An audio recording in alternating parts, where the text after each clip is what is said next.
남루한 차림의 한 아이가 큰 교회당 앞에 쪼그리고 앉아서 울고 있었습니다. 그때 예수님께서 그 아이에게 다가가 묻습니다. 아이야, 넌 여기서 왜 그렇게 울고 있니? 아이가 대답합니다. 저 아저씨들이 저를 자꾸 저 예배당에 못 들어가게 해요. 나는 하나님께 예배하러 왔는데 저를 못 들어가게 해요. 예수님께서 그 아이의 손을 꼭 잡으시면서 이렇게 말씀하십니다. 애야, 울지 마라. 나도 저 교회에 못 들어가고 있거든. 예수님도 들어갈 수 없는 교회, 그 교회가 교회일 수 있겠습니까? 예수님께서 함께 하시지 않는 예배일 수 있겠습니까? 여러분, 좌우에 계신 분들과 이렇게 말하면서 인사 나누시기를 바라요. 예수님이 우리와 함께 하시고 계시는 거 생각해서 아시고 계시죠? 그렇게 한번 인사하십시오.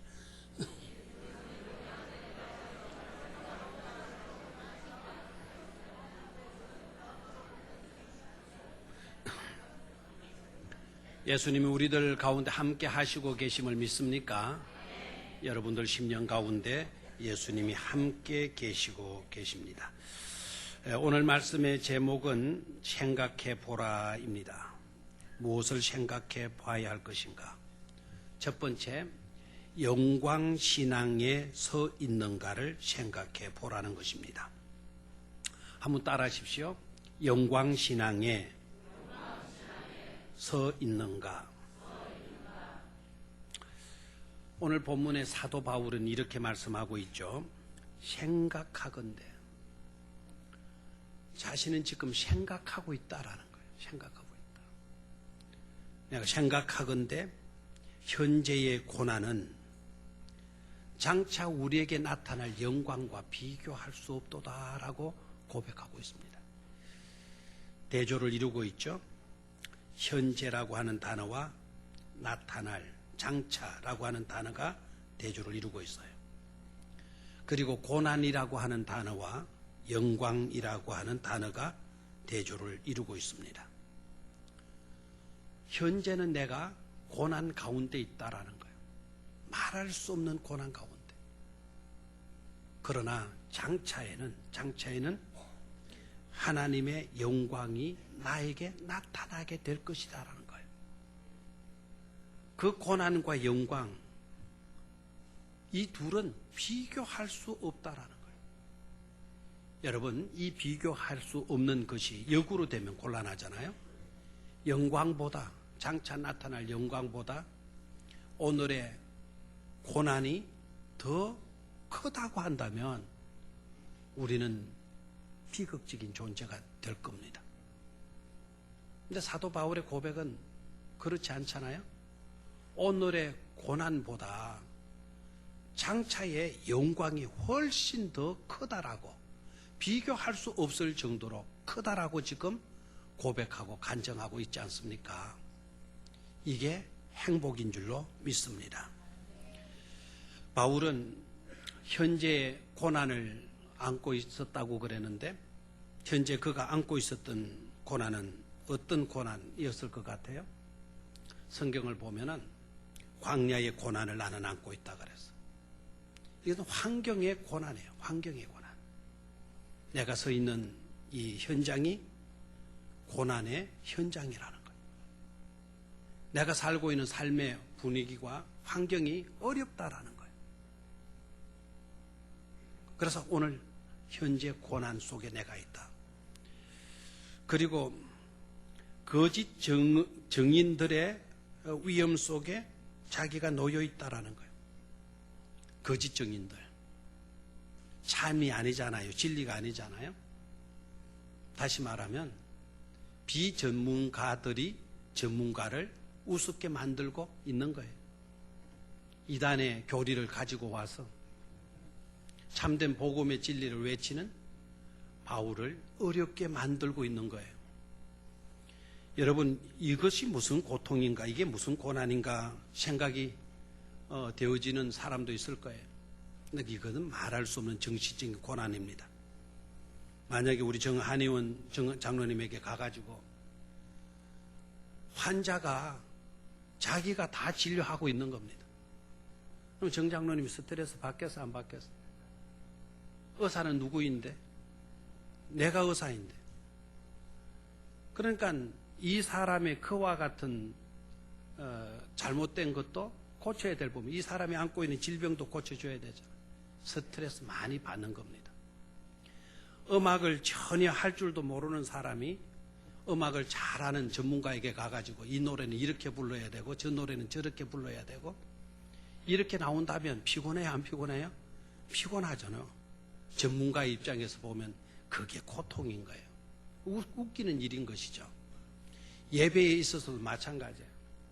여러분들이 전문가가 돼버리고 목회자들은 비전문가들인 것처럼 그렇게 여겨버리고 여러분들이 뭐 이러쿵저러쿵 다 판단해버리고 목회자들의 그 신학 공부 10여 년 동안 해온 그와 같은 것에서는 완전히 묵살해버린다면 이게 스트레스예요, 스트레스. 그렇잖아요? 이 바울은 그런 사람으로 말미암은 엄청난 스트레스, 고난을 지금 받고 있는 겁니다. 뿐만 아니라 사도 바울은요, 신체적인 장애도 갖고 있었잖아요. 가시의 문제가 그를 괴롭히고 있는 거예요. 얼마나 그 가시 때문에 힘들었는지 하나님 앞에 눈물을 뿌려가면서 금식하면서 그 가시를 빼어달라고 기도까지 했다고 그랬잖아요. 그런데 하나님께서 그 가시를 빼어주시기는커녕 내 은혜가 네게 족하노라. 내 은혜가 네게 지금 충만하고 있다. 그러니 그 가시조차도 너에게는 은혜로 주어진 것임을 깨닫고 가시의 문제를 가시로 여기지 말아라 말씀해 주시잖아요. 신체적으로도 엄청난 고난을 당하고 있었어요. 그래서 자신은 이렇게 고백을 해요. 자신의 외적인 현실들, 입장들이 얼마나 처절했던지 나는 완전히 소망에서 끊어진 자다. 나에게는 붙들 만한 소망 한 가닥 없다. 나는 소망에서 완전히 끊어진 자다.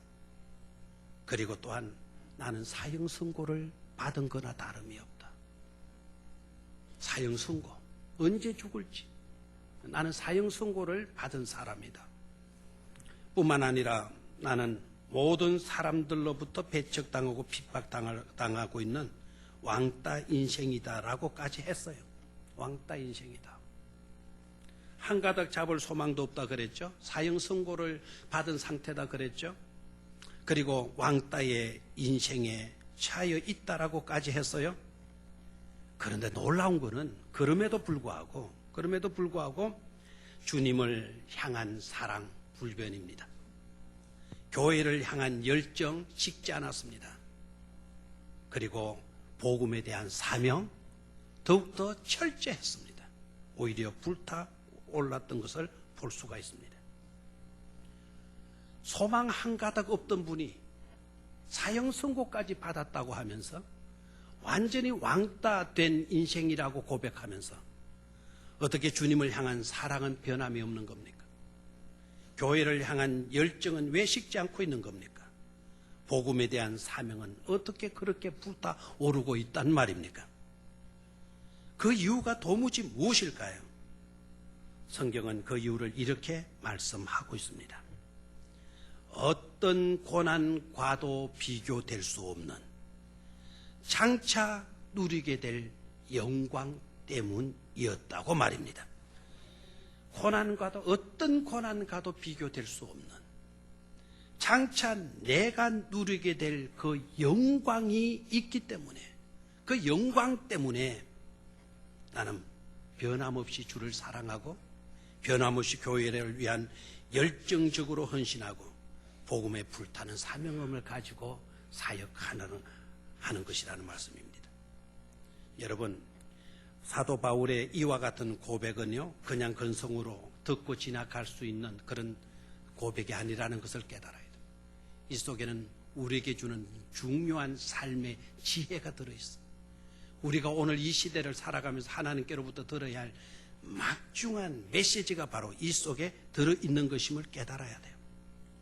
왜인가 하니까 우리가 살아가는 삶의 현장도 고난의 현장이니까. 환경적으로도 어렵고요, 관계적인 면에서도 얼마나 어렵습니까? 사람 사귀기가 얼마나 힘듭니까? 그저께 장례식에 참석을 했더니 우리 교회 집사님이셨던 그분이 원자력에서 일을 하신다 그래서 우리 교회 박 집사님이 이분 아주 리더십도 좋고 일도 잘하시고 그러면서 그분의 밑에 200명의 직원들이 일을 하고 있다 그래요. 그래서 와 대단하시다 제가 이러니까 옆에 계시는 황 집사님이 저는 그 소리 듣고 와라라고 하는 그 감탄이 나오는 게 아니라 스트레스 되게 받겠구나 그렇게 느껴지더래요. 네.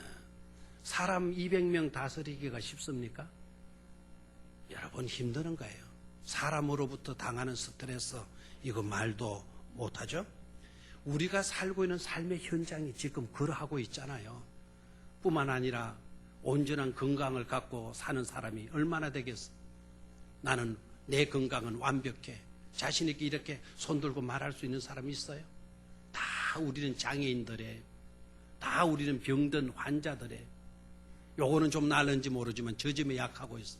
저 점에는 괜찮은데 싶었더니 정신적으로 문제가 있어. 신체적으로는 건강하다 싶었더니 정신적으로 또 문제가 있는 사람들도 있잖아요. 다 우리는 신체적인 장애를 갖고 있다 이 말입니다. 이러한 상황 속에서 오늘의 입장에서 보면 나의 현재의 상태도 고난이에요. 고난만 우리가 바라본다면 우리는 처절한 인생입니다. 현재의 고난만 있고 영광이 우리 앞에 없다고 한다면 우리는 비참한 불행한 사람들입니다. 그런데 예수를 믿는 저와 여러분들에게는 오늘만 있지 않지 않습니까? 우리에게는 장차가 있는 줄로 믿습니다. 이 세상의 삶만 있는 것이 아니고 영원의 삶이 우리 앞에 예비되어져 있는 줄로 믿습니다. 그 영원이 비극이고 지옥이고 그것마저도 고난이라고 한다면 우리 인생이야말로 참으로 고달픈 인생이 되겠지만 예수 믿는 저와 여러분들에게는 그 장차가 그 내일이 그 미래가 영광이기 때문에 오늘의 고난과 내일의 그 영광을 견주어서 보고 내 삶의 무게의 중심을 어디에다가 두느냐에 따라서 비참한 인생이 될 수도 있고 행복한 인생이 될 수도 있는 줄로 믿습니다. 사도 바울의 고백은 이런 고백이죠. 나의 삶의 중심을, 나의 인생의 삶의 무게 중심을 현재에 있는 고난에다가 두지 않겠다. 내 삶의 무게 중심을 장차에 있는 영광에다가 내 삶의 무게 중심을 두겠노라 오늘 고백한 겁니다. 어떤 고난과도 비교될 수 없는 장차 누리게 될 그 영광에 나의 삶의 무게를 두겠습니다. 나는 그렇게 삽니다. 고백하고 있는 것이죠. 저는 이 고백이 너무나도 은혜스러운 믿음의 고백인 줄로 믿습니다. 오늘을 살아가면서 여러분 삶의 중심을 오늘에 있는 고난에다가 두지 말고 장차에 있는 영광에다가 삶의 무게를 두시고 사실 수 있기를 주의 이름으로 축원합니다. 그렇게 두고 살면 오늘을 이겨갈 수가 있어요.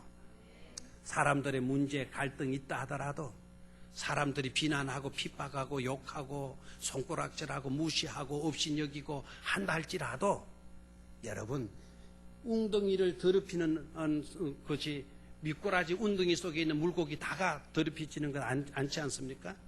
미꾸라지 한 마리가 웅덩이를 더럽히게 하듯이 그 더럽히는 미꾸라지 한 마리에다가 무게중심을 두고 살면 여러분들은 불행해지는 거예요. 여러분들도 똑같은 사람이 되고 마는 겁니다. 우물 안에 우물이 더럽다고 해서 그 우물에 있는 모든 물고기들이 다 나쁜 것이냐? 그렇지 않아요. 한 마리의 미꾸라지가 우물을 더럽혔을 뿐이지 그 나머지 고기들은 그 속에 좋은 고기들이 많이 들어있는 것 아닙니까? 그런데 무게중심을 한 마리에다 두면 불행한 겁니다. 단적인 예로 엘리야 같은 선지자가 그런 분 아닙니까? 엘리야, 하나님의 선지자예요. 불의 선지자예요. 성령으로 충만했던 위대한 선지자이지 않습니까? 그런 선지자가 갈멜 산상에 이방 신들과의 싸움에서 전투에서 승리하고 났는데도 불구하고 이세벨의 악심, 이세벨의 분노 때문에 도망가는 신세가 돼요. 그리고 자기 혼자밖에 없다고 한탄을 해요. 그리고 너무너무 힘들다고 하나님 앞에 원성의 기도를 해요. 하나님, 나 차라리 데리고 가십시오. 나 살 만큼 살았습니다. 너무 힘듭니다. 나 이런 꼴로 살기 싫습니다. 어서 속히 나를 데려가 주십시오. 막 우울증에 사로잡히고 조울증에 사로잡혀 패닉 상태에 빠져가지고 막 아우성하지 않습니까? 그때 하나님께서 뭐라고 응답하셔요? 엘리야야, 네가 왜 혼자라고 생각하느냐? 너는 왜 너를 핍박하고 너를 죽이려고 하는 그 이세벨이라고 하는 여자에게 왜 너의 삶의 무게중심을 거기다가 두고 사느냐? 너를 위해서 준비해 놓은 사람들이, 선지자들이 얼마나 있는 줄 아느냐? 7,000명이나 아직도 있다. 7,000명이나. 그런데 너는 왜 혼자라고 생각하느냐? 삶의 중심을 바로 두어라라고 말씀하고 있잖아요. 그리고 하나님은 그런 엘리야를 먹이고 물 마시게 하고 친히 떡을 준비해가지고 기운 차리라고 말씀하시잖아요. 여러분, 삶의 중심을 똑바로 두시고 살 수 있게 되기를 축원합니다. 사도 바울 봐요. 핍박하는 사람, 무시하는 사람, 조롱하는 사람, 거기에다가 삶의 무게중심을 두었다면 사도 바울은 사도의 삶을 걸어갈 수가 없었을 것입니다. 자신에게 있는 가시의 문제에만 무게중심을 두고 살았다면 어떻게 복음의 열정적인 사도가 되어서 이곳저곳 다니면서 복음을 전파할 수 있었겠습니까? 장차에 있는 영광에다가 무게중심을 두고 사실 수 있게 되기를 주의 이름으로 축원합니다. 그 영광에 무게중심을 두면 오늘의 고난은 사라지게 되어져 있어요. 오늘의 염려는 온데간데 없이 되어져 버리는 것입니다.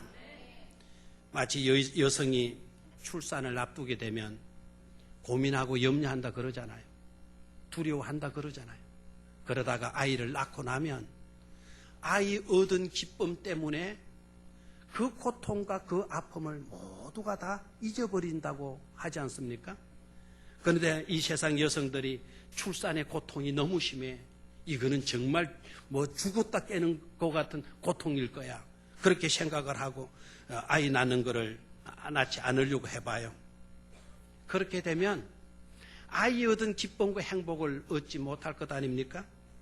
그러나 내가 아이를 낳게 되면 낳을 때는 비록 힘들고 괴롭고 아프겠지만 그러나 낳고 나면 귀중한 생명을 안아보는 기쁨을 내가 누리게 될 거다.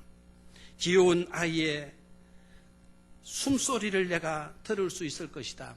아이의 초롱초롱한 눈빛을 내가 바라볼 수 있을 것이다. 그리고 품 안에서 옹알이하는 그 귀여운 아름다운 어린 생명의 소중함을 내가 맛볼 수가 있을 것이다. 그렇게 생각하고 아이를 낳으면 상고의 고통은 다 잊어버리게 되고 그 고통은 온데간데 없이 사라지고 말게 될 줄로 믿습니다. 여러분, 생각해 보십시오. 오늘 나의 삶의 무게중심은 어디에 있는가? 현재의 고난에 있는가? 장차의 영광에 있는가? 오늘 나의 삶의 무게중심이 어디에 있는가를 분명히 생각해 보고 만에 하나 고난에 처해 있는 사람들이 있다면 삶의 무게중심을 장래의 영광에 둘 수 있기를 주의 이름으로 축원합니다. 그렇게 되면 여러분은 성자가 될 수가 있는 것입니다. 하나님은 여러분들을 도와주시고 여러분들을 일으켜 세워주실 것입니다. 두 번째로 최상의 사랑을 확신하는가를 생각해 보라는 거예요. 두 번째 생각해 봐야 할 것은 따라하십시오. 최상의 사랑을 확신하고 있는가? 히브리서 2장 6절 말씀입니다. 사람이 무엇이기에 주께서 그를 생각하시며 인자가 무엇이기에 주께서 그를 돌보시나이까? 사람이 무엇이기에 주께서 그를 생각하십니까? 내가 무엇이기에 하나님께서는 나를 이토록 생각해 주시는 것입니까? 내가 도무지 무엇이기에 주께서 저 같은 비천한 사람을 돌보아 주십니까? 라는 고백이에요. 여러분, 하나님께서는 저와 여러분들을 귀하게 여겨주시는 줄로 믿습니까? 우리가 연약하고 우리가 부족하고 우리가 실수하고 해도 하나님은 우리를 귀하게 여겨주십니다. 참고 참아주시는 하나님이세요. 그래서 우리 하나님은 오래 참으시는 하나님이라고 성경은 우리에게 소개해주고 있지 않습니까? 어느 때까지 참아줍니까? 우리가 철이 들 때까지 그렇게 하시는 것입니다. 그래서 결국 저와 여러분들이 철이 들고 나면 아하, 그것 또한 하나님의 사랑의 최상의 사랑 때문이었구나 하는 것을 깨닫게 되는 줄로 믿습니다.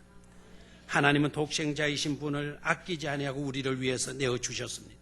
십자가에 못 박게 하셨고요. 우리의 모든 죄악을 구속하시기 위해서 온갖 고초와 온갖 혐오스러운 일들을 다 당하셨어요. 왜 그렇게 하셨나요? 저와 여러분들을 구원하셨을 뿐만 아니라 저와 여러분들을 자녀되게 하시기 때문인 줄로 믿습니다. 하고 보면 최상의 사랑 때문이었어요. 하나님께서는 저와 여러분들을 돌보아 주십니다. 자녀 삼아놓고는 외면하는 어떤 부모들처럼이 아니고 자녀 삼아놓고는 그 자녀들이 필요한 모든 것들, 행여나 어떤 문제를 당하면 일일이 하나님께서 개입하셔서 돌보아 주시는 하나님이시라는 거예요. 내가 연약할 때는, 그래서 도무지 그럴 수 없을 때에는 때로는 나를 안고도 그러시고 나를 업고서도 그 길을 걷게 하시는 하나님이시라는 겁니다. 최상의 사랑 때문이죠. 뿐만 아니라 우리가 알아야 할 것은 우리가 살아가다가 뜻밖의 고난을 당할 때가 있어요. 뜻밖의 위기를 만날 때가 있어요. 여러분 아셔야 합니다. 그러한 경우가 있더라도 그것 또한 하나님의 사랑의 결과라는 것을 깨달아야 될 줄로 믿습니다. 어떻게 고난 당하는 것이 하나님의 최상의 사랑의 결과라고 말씀하시는 겁니까? 질문 나오죠? 여러분, 성경에 분명한 해답이 나오고 있어요.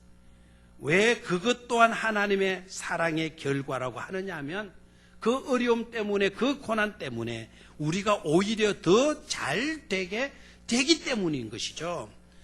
그래서 욥은 이렇게 고백하잖아요. 그가 나를 단련하신 후에는 내가 점검되어 나오리라 말씀해요.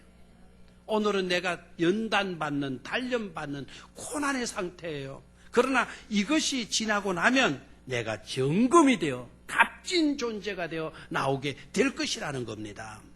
단련당하지 않으면 점검도 되어 나올 수가 없다라는 것이죠. 그리고 시편 기자의 이와 같은 고백 기억하시죠? 내가 고난당한 것이 내게 유익이라. 이로 인하여 내가 주의 율례들을 배우게 되었나이다 고백하고 있잖아요. 어떻게 고난당한 것이 내게 유익이란 말입니까? 그 고난이 나에게 피해가는 것이 나에게 은혜가 되고 내게 도움이 되어지는 것이지 어떻게 내가 고난당한 것이 유익이 되어진단 말입니까? 그 고난당한 일로 우리가 주의 법도를 배우고 주에게서 이탈되지 아니하고 믿음의 길을 걸어갈 수 있기 때문에 고난당한 것이 내게 오히려 유익이 되었노라는 고백과 간증인 줄로 믿습니다. 이렇게 믿음의 사람에게 있어서 하나님께서 허락하시는 그 고난은 유익을 위한 것이다. 고난마저도 우리를 유익되게 하시는 것이라면 한마디로 하나님께서는 우리들이 어떻게 하든 잘 되도록 하시는 분이심을 입증해 주고 있는 말씀인 줄로 믿습니다. 하나님은 저와 여러분들을 사랑하십니다. 최대의 최상급의 사랑으로 저와 여러분들을 사랑하십니다. 한 번은 제가 이런 이야기를 들은 적이 있습니다. 82세 된 아버지와 52세 된 아들이 거실에 마주 앉아서 다정하게 이야기를 나누고 있었어요. 그때 우연히 까마귀 한 마리가 창밖나무 가지 위에 날아와서 앉는 거예요. 아버지가 그것을 보고 아들에게 묻습니다. 아들아, 저게 뭐냐? 아들이 대답합니다. 다정하게. 까마귀예요. 아버지가 조금 뒤에 다시 물었습니다. 아들아, 저게 뭐냐? 아들이 대답합니다. 까마귀라고요. 세 번째 아버지가 묻습니다. 저게 뭐냐? 아들이 짜증이 났습니다. 글쎄 까마귀라니까요. 그런데 그 짜증이 느껴지는 아들의 음성에도 불구하고 아버지가 다시 묻습니다. 네 번째입니다.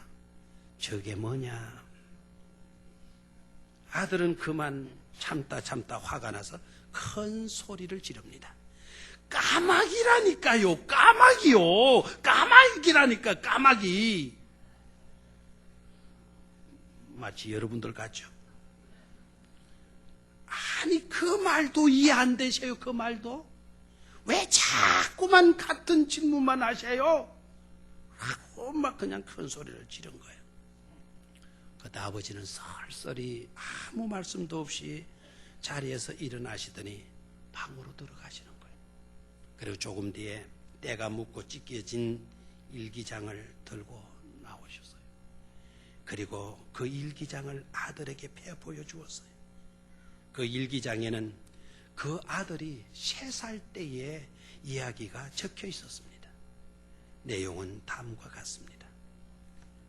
오늘은 까마귀 한 마리가 창가 나뭇가지에 날아와 앉았다. 어린 아들은 저게 뭐야? 라고 나에게 물었다. 나는 까마귀라고 대답해 주었다. 그러나 아들은 연거푸 23번이나 똑같이 저게 뭐냐라고 물었다. 나는 귀여운 아들을 안으며 끝까지 다정하게 대답해 주었다. 까마귀라고. 나는 똑같은 대답을 23번이나 하면서도 즐거웠다.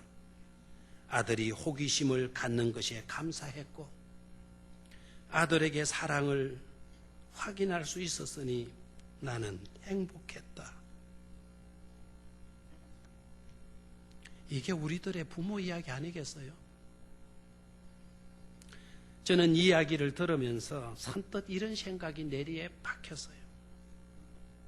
하나님의 사랑은 비교급의 사랑이 아니지 않는가? 하나님의 사랑은 항상 최상급의 사랑이지 않는가?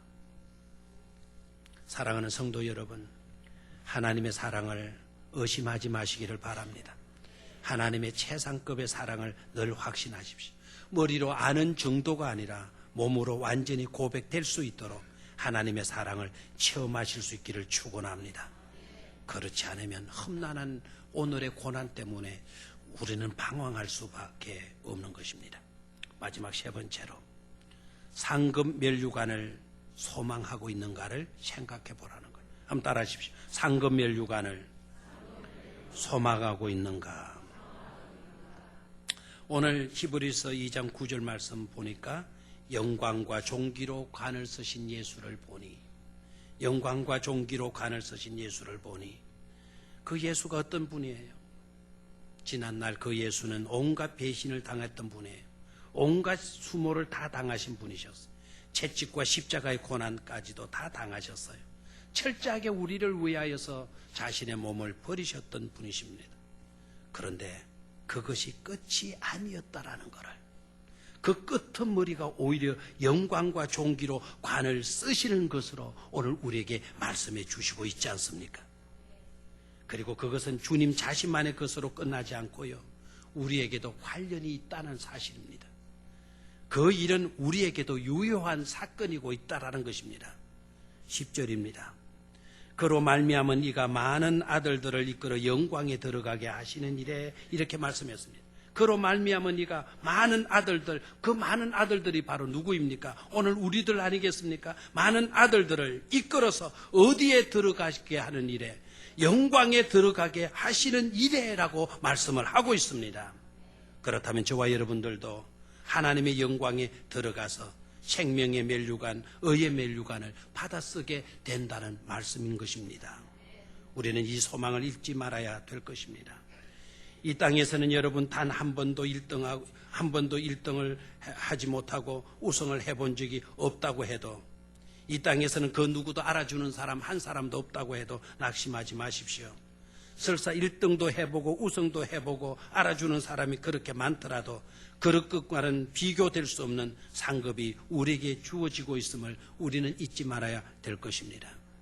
하나님의 은혜로 사는 사람, 예수 그리스도를 믿어 구원받은 사람, 예수님의 보혈의 피로 인하여서 재시선 받은 사람, 이제부터는 말씀을 따라 믿음으로 사는 우리들에게 하나님의 나라에서는 멸류관이 예비되어 지고 있다는 사실입니다. 우리는 장차 멸류관을 쓰게 될 것입니다. 천군 천사들로부터 존귀 여김을 받게 되어질 줄로 믿습니다. 우리는 축복받은 사람들, 우리에게는 소망이 있는 것입니다. 우리가 그 소망을 갖추게 되게 되면, 그 소망을 붙들게 되면 우리는 오늘의 고난이 어떤 고난이든지 간에 승리의 삶을 살아갈 수가 있을 줄로 믿습니다. 우리의 신앙의 사건을 패러디한 이야기인데 이야기하고 제가 마치겠습니다. 한 나라에 왕자가 있었어요. 워낙 강대한 나라예요. 그리고 워낙 위대한 왕자이다 보니까 정말 왕자를 진심으로 사랑하는 신부감을 구할 수 없는 겁니다. 왕자는 자기를 정말 사랑해주는 사람이 누구이든지 간에 그런 여자를 아내로 삼고 싶은데, 근데 위대한 왕의 왕자이다 보니까 신부감으로 추천되어 오는 사람들은 어느 나라의 왕, 어느 장관, 이런 사람들, 주로 권력과 암투 또는 정략적으로 결혼을 시키려고 하는 그런 자들만 있었기 때문에 왕자는 그런 것이 싫었어요. 그래서 아버지에게 자기의 진심을 솔직하게 이야기했어요. 나는 그런 거 싫습니다. 누구이든지 간에 저를 진정으로 사랑할 수 있는 그런 착한 사람을 아내로 맞이하고 싶습니다. 허락해 달라고. 그랬더니 왕이 그 아들이 기특하게 여기지고 네 말이 옳다. 네가 하고 싶은 대로 해라. 그래서 이 왕자는 허락을 받아가지고 평민의 복장으로 갖추어 있고 어느 지방으로 내려갔어요. 이곳저곳으로 다녔는데 어느 작은 농장에 아주 천한 일꾼으로 들어갔어요. 거기서 일을 하다가 보니까 그 농장 주인의 딸을 만나게 되었고, 그 농장의 주인의 딸이 너무 착하고 아름다운 딸이라는 걸 알고 그 딸과 사랑하게 되었어요. 너무너무 서로 뜨겁게 사랑하게 되었는데 이게 발각이 돼버렸어요. 그 농장의 주인이 자기 딸을 사랑하는 이 젊은이가 왕자인지도 모르니까 너 같은 놈에게 내 딸을 줄 수 없다. 네가 만약 다시 내 딸을 만나게 되면 나는 너를 쫓아버리고 말겠다. 막 이렇게 결사적으로 반대하는 거예요. 그토록 둘이는 사랑하는데, 그래서 이 젊은이가 농부의 딸에게 말합니다. 그 농장 주인의 딸에게 말합니다. 나는 당신을 사랑한다고. 당신이 나를 사랑한다면 나와 함께 도망쳐서 같이 결혼해서 살자고. 오늘 요 말씀에만 은혜 받고 우리 젊은이들이 흉내내려고 해서는 안 돼요. 도망가서 우리 결혼해서 살자고. 그러니까 농부의 딸도 착했잖아요. 자기를 사랑하고 자신 또한 사랑하는 이 젊은이가 별 볼 일 없고 비천한 일꾼에 지나지 않았지만 너무너무 사람이 좋은 거예요. 그래서 아무 조건도 보지 않고 그 젊은이를 따라 나섰어요. 작은 시골 교회에 가서 초라하게 결혼식을 올렸어요. 그리고 결혼식이 마치자 신랑은 신부의 손을 잡고 우리 신혼여행 가야 합니다. 신혼여행은 왕궁으로 갈 겁니다. 그러는 거예요. 왕궁으로. 그러니까 신부는 뭣도 모르고 왕궁으로 간다니까 그냥 가는갑다 해서 허락을 하고 가는 거예요. 그런데 신랑이 사람을 보냈어요. 좋은 신부를 만나서 나는 작은 시골교회에서 결혼식을 올리고 이제 그 신부를 데리고 이제 궁으로 돌아갈 겁니다. 왕이 경사가 난 게 아니에요. 너무너무 왕이 기뻐하면서 내 착한 왕자가 좋은 신부과 만나가지고 작은 시골교회에서 결혼식까지 올리고 돌아온다니까 너무너무 행복해하면서 경사가 났다고 수많은 축하객들을 초청해서 모으고 온갖 검은 폐물들을 다 수레에 가득 실어놓고 왕자를 기다리는 거예요. 드디어 왕자가 신부와 함께 왕궁 가까이 오게 되니까 환영 팡파라가 울리기 시작해요. 환영 인파들이 환호성을 울리는 거예요. 그 환영객 사이로 꽃마차가 하나 나오는데 그 꽃마차가 신랑 신부에게로 나아가는 겁니다. 이렇게 되니까 영문도 모르는 신부가 의한이 벙벙한 것이죠. 어리둥절하면서 신랑에게 묻습니다. 도무지 이게 어떻게 된 거냐고. 우리가 지금 꿈을 꾸고 있는 것이 아니겠느냐고. 그랬더니 신랑이 말을 합니다. 여보, 그런 게 아닙니다. 나는 이 나라의 왕의 아들입니다. 당신은 내가 가장 비천했을 때, 모든 사람이 나를 무시하고 멸시했을 때에도 진심으로 나를 사랑했던 분이요. 당신이 나를 진심으로 사랑하여 주었기 때문에 당신은 이제 내가 가장 영광스러운 때, 그 영광스러운 내 옆에서 모든 영광을 누리기에 합당한 사람입니다. 당신이 나를 그토록 사랑하기 때문에 이제 모든 영광은 바로 당신 것입니다. 라고 했다라는 거예요. 아무도 하면도 안 나와요. 뭐 이렇게 이제 이야기하면 막 여러분들이 막 왕자가 되고 여러분들이 또 이 왕자의 부인 왕비가 되어진 환상이 일어나잖아요. 저는 이런 일이 여러분에게 꼭 일어나게 되기를 축원합니다. 노총각 노처녀들에게는 더욱 굿뉴스가 되어지기를 바라요. 그런데 이 이야기는요, 제가 패러디한 이야기라 그랬어요. 그 위대한 나라의 왕은 누구일까요? 하나님. 그 위대한 나라의 왕자는 누구일까요? 예수 그리스도. 거기에 미천한 그와 같은 신분으로 이 땅에 오셔가지고 누구를 사랑해 주셔요? 바로 우리를 사랑해 주시잖아요. 형편없는 우리를 신부로 이렇게 맞이해 주시고, 그리고 어디로 신혼여행 가는 거예요? 하나님의 나라로 신혼여행 가게 주시는 것 아닙니까?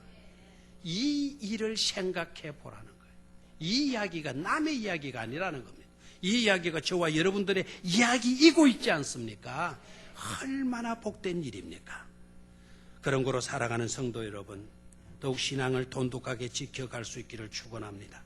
어떤 형편과 처지에 놓였든지 영광신앙, 최상의 사랑, 최상급의 사랑, 면류관, 상급인 면류관을 소망하면서 믿음의 길을 지속적으로 잘 걸어갈 수 있기를 축원합니다. 성자됨의 삶을 잃지 않게 되기를 주의 이름으로 축원합니다. 하나님이 우리 모두를 붙들어 주실 것입니다. 하나님 아버지, 생각해야 할 것을 생각할 수 있는 우리들이 되게 하여 주옵소서. 엉뚱한 생각에 사로잡히고 엉뚱한 것에 삶의 무게중심을 두고 살다가 인생을 헛되게 살아서는 안 될 줄로 믿습니다. 하나님의 자녀됨의 형상은 저버린 채 엉뚱한 모습으로 살면서 잘 살고 있는 것이냐 착각해서는 안 될 줄로 믿습니다. 늘 겸손하게 하여 주시옵소서. 우리의 삶의 중심은 장차에 있을 영광에다가 두고 살아가게 하여 주시옵소서. 주 예수 그리스도의 이름으로 기도드리옵나이다. 아멘.